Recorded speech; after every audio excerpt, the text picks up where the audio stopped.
It's beautiful out here, isn't it?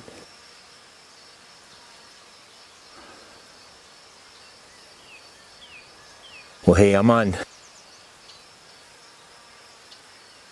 part 2 of my San Bernardino National Forest trip, and I hope you enjoyed the sunrise episode from last week. If not, please be sure to check that out. There are some epic images that I was so blessed to be able to capture, and I'm so thankful for it. But this is part 2, and the next video that'll be playing hopefully next week, I'm assuming, will be a sunset image that I'm going to be taking tonight. I'm hoping, again, there's just so much cloud down in the valley that is just so beautiful. I'm up in the forest up by Green Valley Lake. I think that's the name of it, Green Valley Lake. And I just really wanted to take time to let you know how I prepare for these trips. You know, sometimes I do wing it, but I don't like winging it. I like being prepared. And so I thought I would share with you what I do to plan these trips, especially trips like this where I'm traveling, you know, an hour and a half to get to this location. I'm spending all day here. And so what I want to do is just share what I do to prepare, especially for this particular trip. You know, first of all, I spent at least 3 hours researching online different potential sunrise locations. And so as I'm researching online, I usually will come up with 4 or 5 or 6 different options, even more.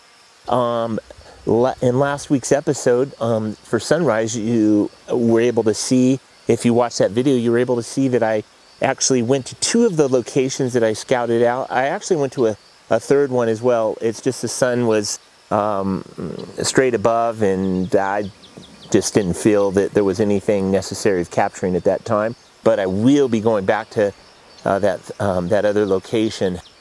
It's just beautiful. And so I go online, and as you can see, I have a Google Map as well as Google Earth I use. But what I do first is go to Google Maps in order to study the location.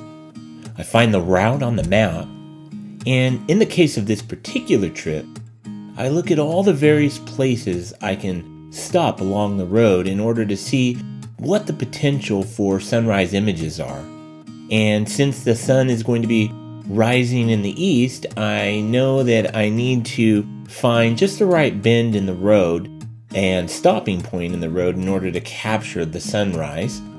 I also want to see if there are any potential trails at each stop that I can hike down or hike up in order to find different compositions.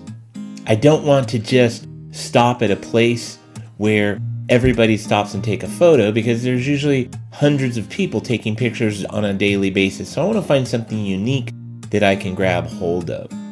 I also like to zoom in closer to click on the little camera icons, because that will give you a bit better idea of what the location has to offer. And once I look at all of the available spots and narrow it down to my top 3 or 4 places, the next thing I will do is go to Google Earth and give it a look. Once I'm at Google Earth, the next thing I do is type in my location right here, and then I do some further research of the area.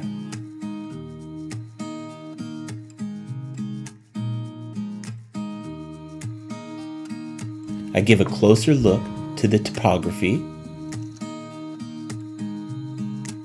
Again, to study the layout and try to determine where the sun will be rising and what is available for me compositionally.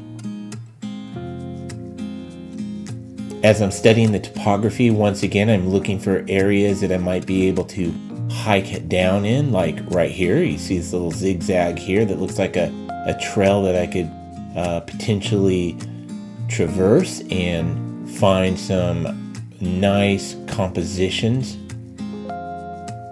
And so just look in and study the area like so. And next I will look at photos that others have taken of the area, just so I can see what it looks like from ground level.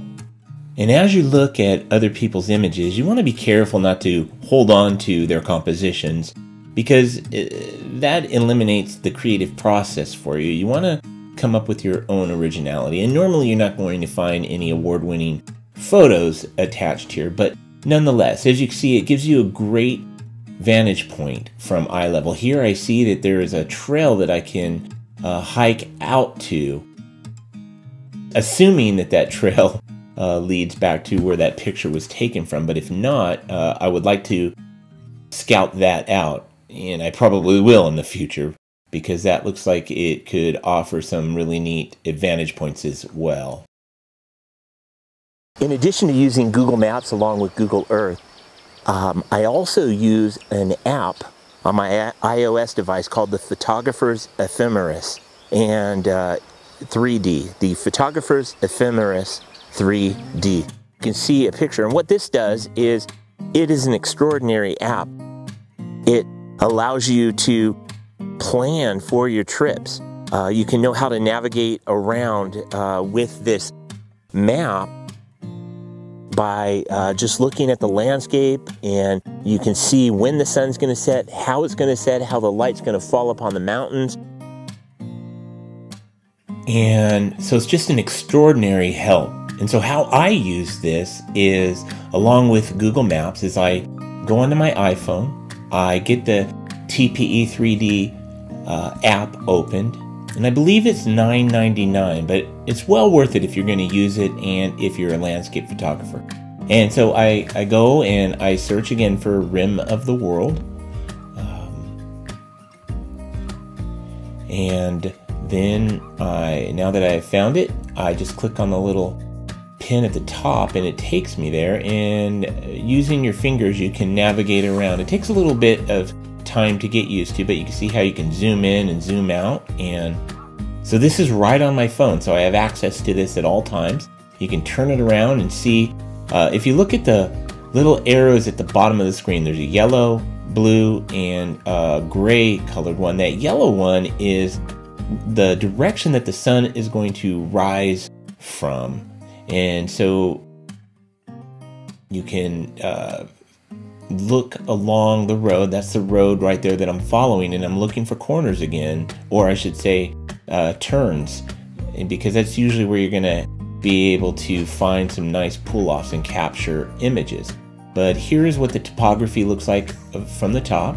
Lake Arrowhead's over there to the left, and the sun's going to be rising on the right side. As you can see right now, this is with the app at nighttime, but here you see the value of this app. As you can see how as the sun is rising, how it creates light across the valley and on the ridges, so you can see what to expect when you have your camera out there.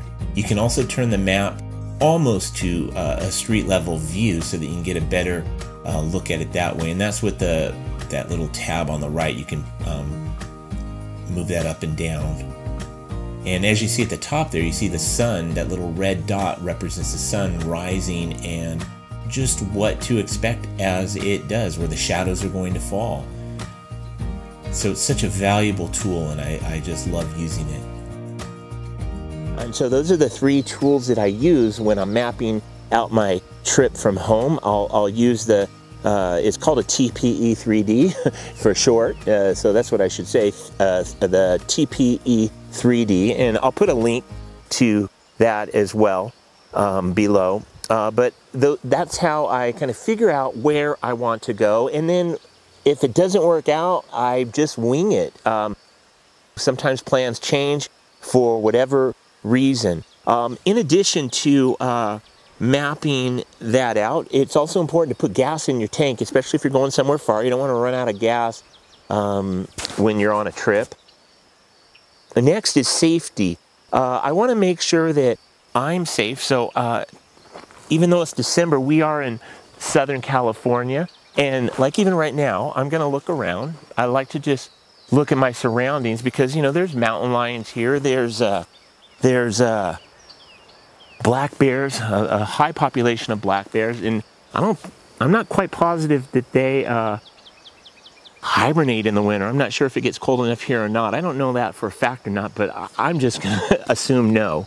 And so, you know, you want to be prepared for that. And so what I do is I carry bear spray on me, and I know that the bear spray works on bears, and I know that the bear spray also works on mountain lions as well, because this stuff is just potent. And so I'll also put a link down below this video on a tutorial I did as to why it's important to take bear spray out. And I actually did that out in Yellowstone, and that was a really fun little tutorial I did. Beautiful setting, so be sure to check that out if you haven't seen that already. And also get some bear spray if you like to go out hiking in natures where there are bears. In my tutorial, it's not so much a tutorial of how to use it, it's more of an explanation of why you should use it. But people that carry firearms, I believe the statistics were 50% of the time the firearm will work, and 50% of the time it doesn't work. That's a 50-50 chance that you're either going to get mauled or even worse if a bear attacks you. But with bear spray, it's a 90% chance. 9 out of 10 people who use bear spray go unharmed. And I like having the odds stacked in my favor. And so I want to encourage you. So I'm looking out for physical safety with the wildlife. I'm also looking out for physical safety for myself when I'm hiking, especially if I arrive early or if I'm out late. I have a headlamp. It's in my SUV down the hill right now, but I use a headlamp as well to help me traverse the terrain. And it's always creepy, especially early in the morning. But nonetheless, I just want you to know it's a little creepy when you're walking in the dark in the morning. But I'm prepared with light. And why I'm prepared with light is because I don't want to make a wrong step. I just read an article, oh gosh, in the last month, that a photographer fell off a cliff. I think it was in the Smoky Mountains, a place that I've visited before with my family, and photographed. But he was taking a picture right next to a cliff, and he fell down the cliff. It wasn't a cliff, steep cliff, it was more of a steep hill, but he ended up breaking his neck and dying. And so I take this serious, you know. I want to get home to my family, to my wife and my son every time I go out. And so I just want to be prepared physically and mentally. I want to be prepared against any potential wildlife. I want to be, because you never know. Chances are you're never going to run into a bear. Chances are you're never going to run into a mountain lion. Unless, of course, you're in Yellowstone or the Grand Tetons. But I want to be prepared, because you just never know. And I feel a lot better having something than nothing. And so, in addition to that, protection from the elements. You want to make sure you dress appropriately. If you're going out in the desert like Death Valley or Joshua Tree to hike and photograph, especially during the summer months, you need to take a ton of water, and you need to let people know where you're at and where you're going. And I would encourage you to travel with somebody and to be safe. And for me, I don't go to those places in summer. I just stopped by Joshua Tree a few weeks back, and you know, it was Thanksgiving week, and so November, and I plan on going back to Joshua Tree again. Oh, if I don't get there in December, which I probably won't. This is my big December trip, but I'll probably possibly December, possibly January, if not maybe February. But anyhow, I plan these things though. Safety first. You want to return home.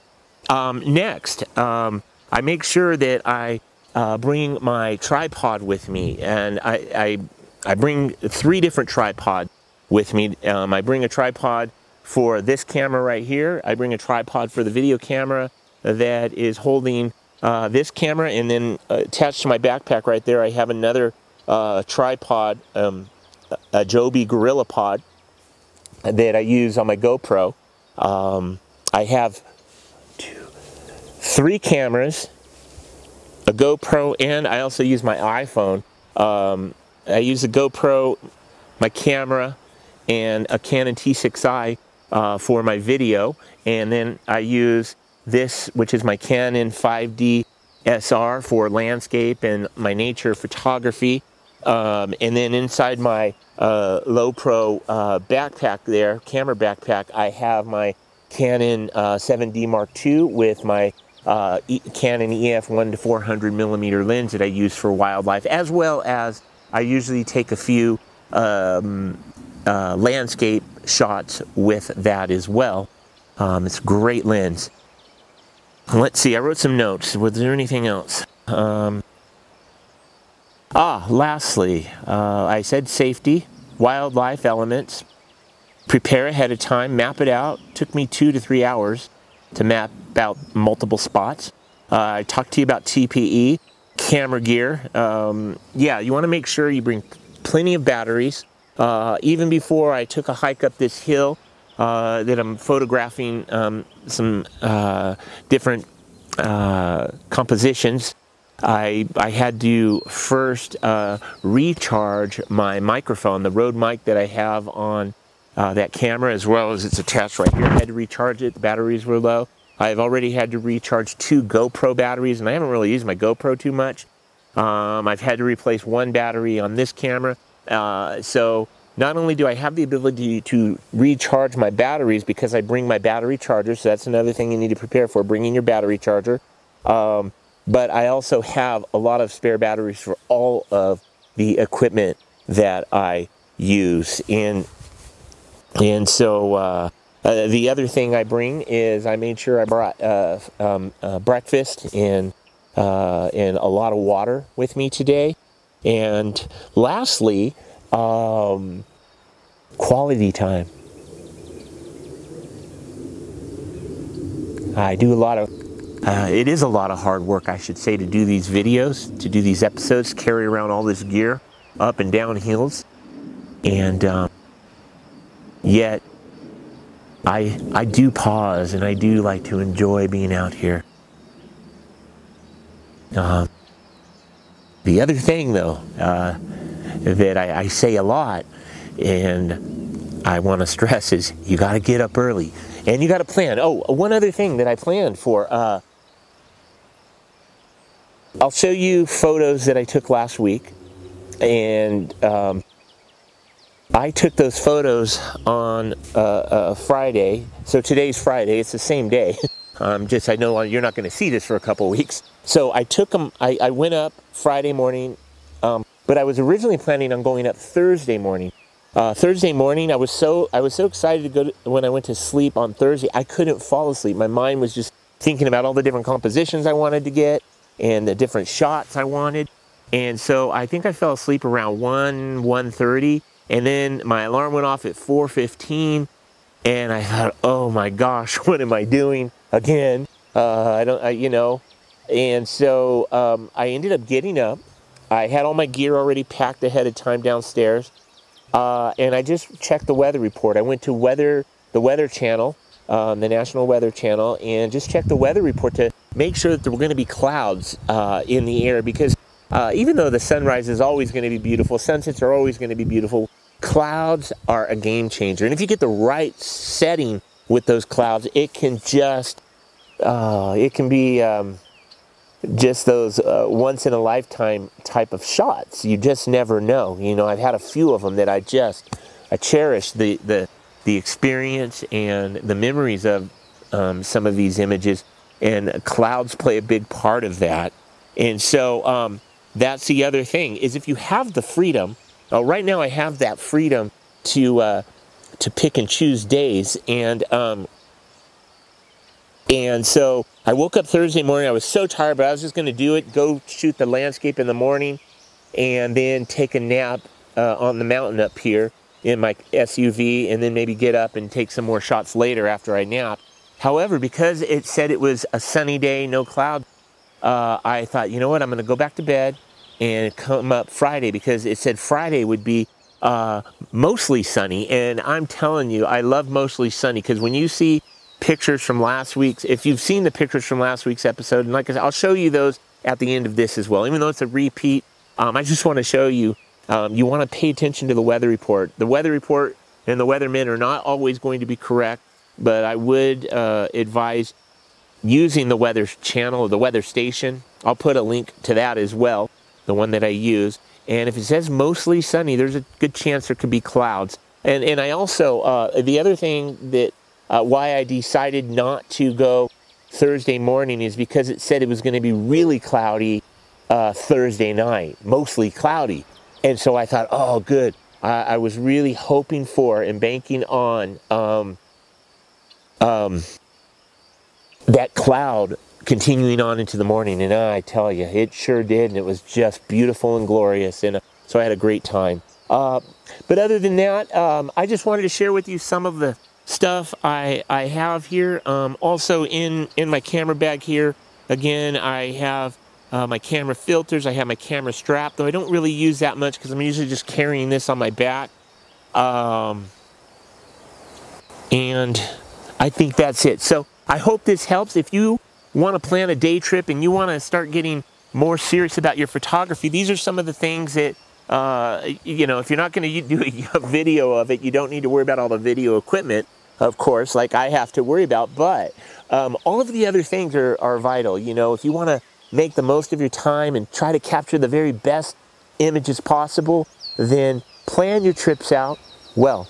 I think I'm going to leave you with some scenery video right now, and I'll close off with some images from last week's trip to hopefully bless you. But I hope this helps. If you have any questions, again, just shoot me an email or mention it down in the comments. You know, thank you so much for watching. I hope this was helpful.